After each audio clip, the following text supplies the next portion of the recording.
सब देखने और सुनने वालों की खिदमत में मोहब्बत भरा सलाम। हमारे ब्यूरो चीफ हैं इस वक्त पाकिस्तान से। सर, ये बड़ी पकड़-दकड़ हो रही है, ये जो बाइक पे बच्चे भी जा रहे हैं, बड़े भी जा रहे हैं, हेलमेट नहीं पहना, मुकदमे दर्ज हो गए, खलबली मची हुई है, लोग ज़लीलो-ख्वार हो रहे हैं। तो नॉर्मल तो मुकदमा तो नहीं होता, जुर्माना ही होता है, लेकिन अब पता चला जुर्माना ही किया जाएगा। तो ये सारा कुछ क्यों अचानक किया गया? जी, बिल्कुल, ये सबसे बड़ी बात है कि जो गवर्नमेंट ऑफ पंजाब है, उन्होंने जो जुर्माने हैं, ये मोटर व्हीकल्स के लिहाज से उसके अंदर उन्होंने इसकी तब्दीली कर दी है और तब्दीली करने के बाद उसको बढ़ा दिया गया है और मोटरसाइकिल वालों के लिए सबसे जो कम से कम जुर्माना था, वो 2000 रुपया कर दिया गया है और इसी तरह छोटी गाड़ी के लिए 3000 और बड़ी गाड़ी के लिए 5000 एक नॉर्मल रखा गया है, जिसके अंदर उन्होंने ये बताया था कि जो हम जुर्माने करेंगे ताकि ये लोग कानून की पासदारी कर सकें। लेकिन सबसे बड़ी बात यह है कि अब जो आईजी पंजाब है, उन्होंने सख्ती से इसके ऊपर नोटिस लेते हुए ये अपने अमले को कहा है कि आप लोग जितना ज्यादा हो सके चालान करें और चालान के अलावा जो कोई कानून की खिलाफ वर्जी करता है उसके खिलाफ FIR दे। तो ये गुज़श्ता 4 रोज से इसके ऊपर एक बड़ा अमल दरामद हो रहा है और ये जो कोशिश कर रहे हैं उसके अंदर वो ये कोशिश कर रहे हैं कि लोगों को पकड़ते हैं और फौरी तौर पे 379 का मुकदमा दर्ज करा देते हैं कि उसने जो है वो कानून की खिलाफ वर्जी की है और उसको फिर जो है वो आप जेल भेज दें। तो इस तरीके से जो है बहुत ज्यादा उसके ऊपर जो है लोगों में पकड़ दकड़ पाई गई थी।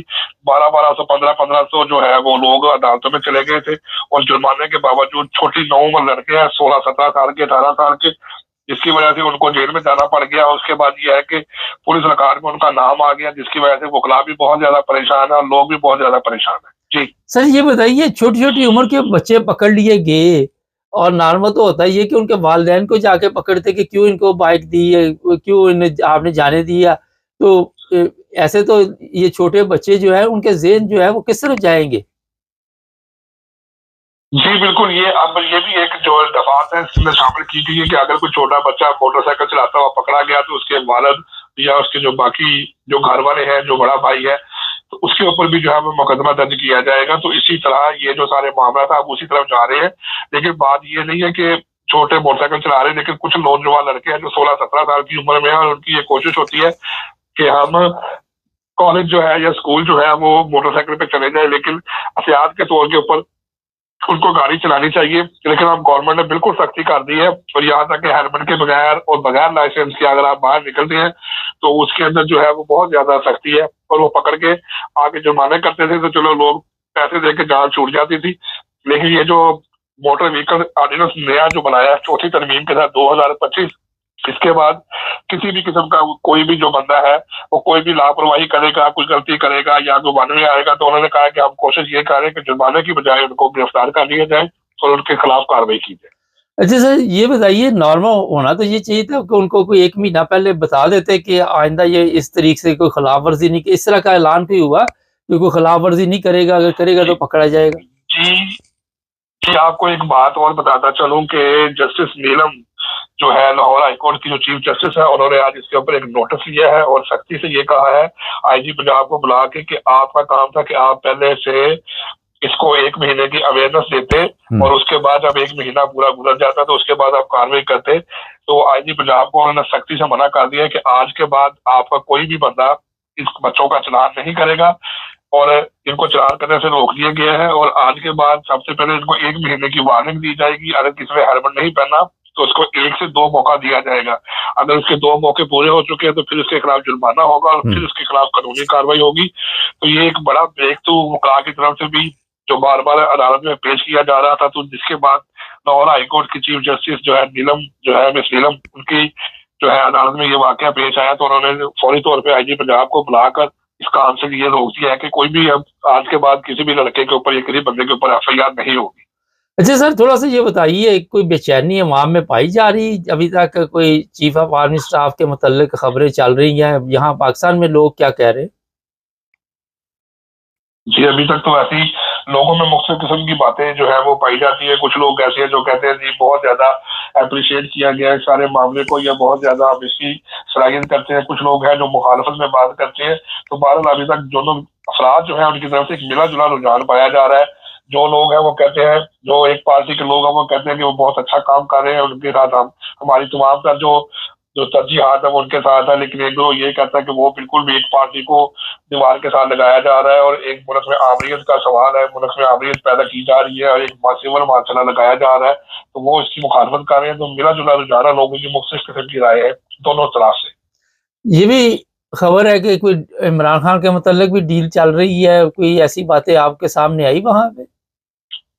जी बिल्कुल, हमें यही पता लगा कि इमरान खान के साथ कोई ऐसा वाकया पेश आया जिसके अंदर ये जो तमाम तर इतलात है वो की जा रही है कि आपस में कुछ बात है हो जा रही है, और लेकिन जो उनके वकला है उन्होंने इस बात की तस्दीक की है कि हम जो है इस तरह के वाकयात की तस्दीक करते हैं, लेकिन जो बैकडोर टू है वो यही कहा जा रहा है, जराये ने बताया कि इस मामले में इमरान खान के मामले में इस्टेब्लिशमेंट के साथ जो है वो डील जारी है।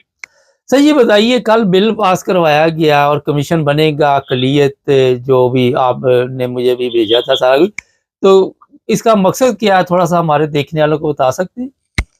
जी बिल्कुल, एक तहफ़्फ़ुज़ अक़लियतों के तहफ़्फ़ुज़ के लिए एक बिल पास किया गया था असेंबली के अंदर, जिसके ऊपर बहस की गई थी। जो वज़ीर कानून है, जो राजा साहब हैं, उन्होंने वज़ीर कानून जो है आज़म अली तारा साहब और एक राजा साहब हैं, इनके लॉ मिनिस्ट्री के अंदर वो कानून बनाते हैं, तो उन्होंने इसके अंदर कुछ तरामीम करके इस बिल को पेश किया है।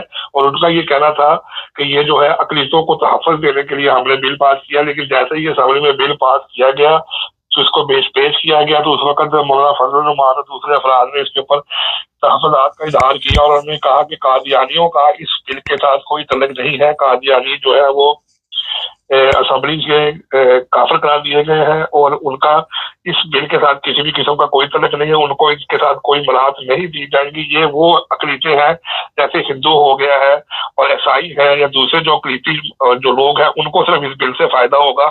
उनको एक प्लेटफॉर्म मुहैया किया गया है कि अगर उनको कोई शिकायत है या कोई प्रॉब्लम है या उनकी किसी अदारे के मुताबिक है या किसी जगह के मुताबिक है, तो वो इस फोरम को इस्तेमाल करते हुए अपना हक इस्तेमाल कर सकते हैं। लेकिन आज़म अली तारा ने जो है वो वाज़ेह तौर पर असेंबली में ये बात बयान की है कि कादियानी जो है वो आईनी तौर पर जो काफिर है, तो उनका इस बिल के साथ कोई तल्लुक़ नहीं है।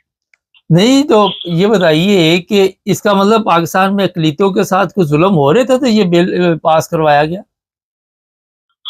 जी बिल्कुल, ये जो आपसे पहले भी आपको रिपोर्टर हम बता रहे हैं कि क्रिश्चियन कम्युनिटी जो है उनको मुसलसल जो है वो ज़दोकोब किया जाता है, उनको मारा जाता है, उनके साथ कत्ल किया जाता है, मजहबी एफआईआर दी जाती है, तौहीन रसालत के मुकदमात किए जाते हैं। इसके अलावा आपके सामने हिंदू अफराद हैं, उनके साथ भी यही शुरू किया जाता है। जो कादियानी कम्युनिटी है उसके साथ भी पिछले 3-4 साल से जो वाक़यात होते रहे, मैंने आपको सारे बताए हैं। तो ये अक़लियतों के साथ ये जो वाक़यात हो रहे हैं, इसके ऊपर इंटरनेशनल मीडिया बात करता है, ह्यूमन राइट्स वॉच बात करती है, ह्यूमन राइट्स कमीशन जो है वो रिपोर्ट्स देता है, तो इनको सबको पता है कि ये सारे वाक़यात हो रहे हैं। तो इन्होंने अपने आप को सेफ करने के लिए हुकूमत पाकिस्तान ने ये एक तरमीमी बिल बनाकर दिया है, वज़ारत कानून है, जिसके अंदर ये कहा गया है कि जी हम अक़लियतों को तहफ़्फ़ुज़ देंगे, उनके लिए एक प्लेटफॉर्म मुहैया करेंगे।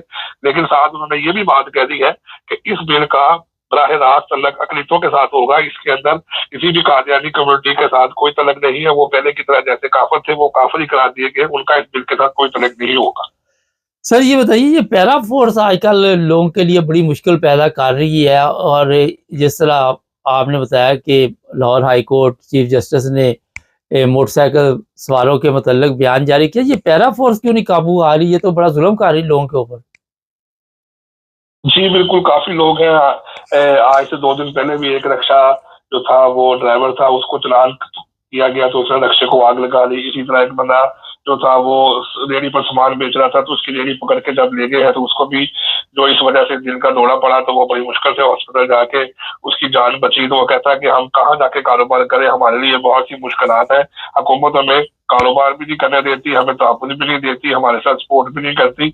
और अगर हम रात को 2 टाइम की रोटी के लिए, अपने बच्चों की रोटी कमाने के लिए कहीं पे कोई सामान आकर बेचते हैं, तो पैरा फोर्स आकर हमें उठा लेती है। जबकि पैरा फोर्स का मौक़िफ़ है कि हमें हुकूमत की तरफ से ये वादे हदायत हैं कि आप जो है तहफ़्फ़ुज़ात ये जो सड़कें जो है तजावुज़ात है, इसको किसी भी कीमत में बर्दाश्त नहीं करेंगे, बल्कि इसको खोल के रखेंगे। तो हम तो तजावुज़ात को हटाने के लिए आए हैं। हमारा काम ये है कि कोई भी बंदा कहीं भी खड़ा होकर चीज ना बेच सके, जो हुकूमत ने जगह बनाई है वो वहां पर जाके उस तरीके से काम करे। जी बहुत शुक्रिया सर। ना जी, ये थे पाकिस्तान से हमारे ब्यूरो चीफ, ताज़ा सूरत हाल से आगाह कर रहे थे। चैनल को सब्सक्राइब कर लें, जुड़े रहे हमारे साथ ताकि और भी